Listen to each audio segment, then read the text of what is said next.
Hello hi friends, welcome to Tara kitchens.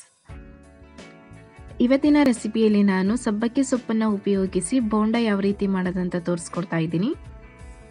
ಮೊದಲಿಗೆ ಇಲ್ಲಿ ನಾನು ಒಂದು ಈರುಳ್ಳಿನ ಈ ಥರ ಚಿಕ್ಕದಾಗಿ ಕಟ್ ಮಾಡಿ ಹಾಕಿದ್ದೀನಿ. ಹಾಗೆ 3 ಹಸಿಮೆಣಸಿನಕಾಯಿ, 1 ಕಪ್ ಆಗುವಷ್ಟು ಕಡಲೆ ಹಿಟ್ಟು, ಹಾಗೆ 1 ಕಪ್ ಆಗುವಷ್ಟು ಸಬ್ಬಕ್ಕಿ ಸೊಪ್ಪನ್ನ ಈ ಥರ ಚಿಕ್ಕದಾಗಿ ಕಟ್ ಮಾಡಿ ಹಾಕಿದ್ದೀನಿ. ಹಾಗೆ 3 ಟೇಬಲ್ ಸ್ಪೂನ್ ಆಗುವಷ್ಟು ಅಕ್ಕಿ ಹಿಟ್ಟು, ಸ್ವಲ್ಪ ಕೊತ್ತಂಬರಿ ಸೊಪ್ಪು, ಸ್ವಲ್ಪ ಕರಿಬೇವು, ರುಚಿಗೆ ತಕ್ಕಷ್ಟು ಉಪ್ಪು, ಹಾಗೆ ಸ್ವಲ್ಪ ಸೋಡಾ, ಅರ್ಧ ಟೀ ಸ್ಪೂನ್ ಆಗುವಷ್ಟು ಅಚ್ಚ ಖಾರದ ಪುಡಿ ಹಾಕಿ ಚೆನ್ನಾಗಿ ಈ ಥರ ಮಿಕ್ಸ್ ಮಾಡಿ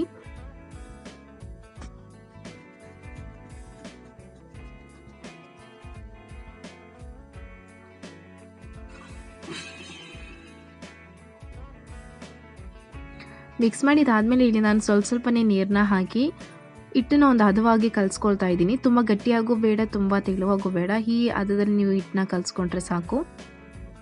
ಹಾಗೆ ಇಲ್ಲಿ ನಾನು ಎಣ್ಣೆನ ಕಾಯೋದಕ್ಕೆ ಇಟ್ಟಿದ್ದೆ. ಎಣ್ಣೆ ಕಾದಿದೆ ಅಂತ ಚೆಕ್ ಮಾಡೋದಕ್ಕೆ ಈ ಥರ ಒಂದು ಸ್ವಲ್ಪ ಹಿಟ್ಟನ್ನ ಹಾಕಿ ಮೇಲೆ ಈ ಥರ ಬಂದರೆ ಈಗ ಎಣ್ಣೆ ಕಾದಿದೆ ಅಂತ. ಇವಾಗ ನೀವು ಹಿಟ್ಟನ್ನ ನಿಮಗೆ ಯಾವ ಶೇಪಿಗೆ ಬೇಕೋ ನೀವು ಆ ಶೇಪ್ ನೀವು ಹಾಕೋಬೋದು.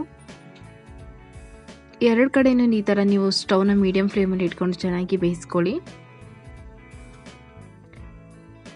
ಎರಡು ಕಡೆ ಈ ಥರ ಬೆಂದಾದ್ಮೇಲೆ ನೀವು ಬೋಂಡನ ಒಂದು ಪ್ಲೇಟ್ಗೆ ತೆಗೆದಿಟ್ಕೊಳ್ಳಿ. ಸೊ ಇವಾಗ ಬಿಸಿ ಬಿಸಿ ಸಬ್ಬಕ್ಕಿ ಸೊಪ್ಪಿನ ಬೋಂಡ ರೆಡಿ. ಇದನ್ನು ನೀವು ಈವ್ನಿಂಗ್ ಸ್ನ್ಯಾಕ್ಸ್ ಜೊತೆನೋ ಅಥವಾ ನೀವು ಬೆಳಗ್ಗಿನ ತಿಂಡಿಗೆ ನೀವು ಸೈಡ್ ಡಿಶ್ ಆಗಿ ನೀವು ಕೂಡ ಮಾಡ್ಕೋಬೋದು.